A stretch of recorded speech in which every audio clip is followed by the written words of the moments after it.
feed natin dyan.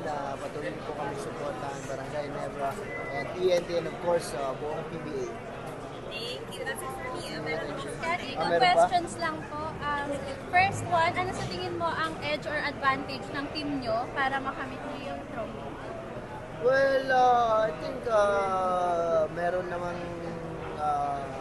edge yung TNT agad sa amin, meron din kami sa amin. I think for us, kung sino talaga yung pinaka-willing, no? To grind every game and do the little things, yung mga hustle plays, rebounds. So I think siya yung mataas sa makapanalo sa series. So last one is, Daddy, ano yung hopes mo for the upcoming finals and paano ka nagpa-prepare? Hopes ko na sana makuha namin, no? Pero mahirap, pero we're praying.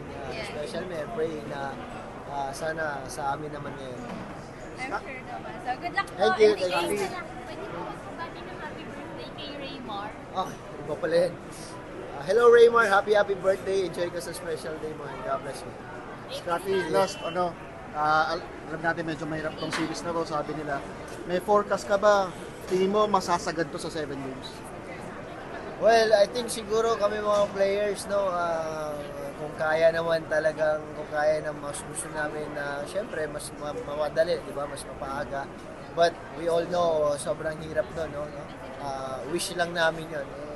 For sure, it's a long series, no? Hindi ko lang alam kung hanggang saan, 6-7 for me, no? Kasi alam natin talaga sa battle of adjustments and yung two coaches, Coach Shot and Coach Lim, sila na bahala sa mga game.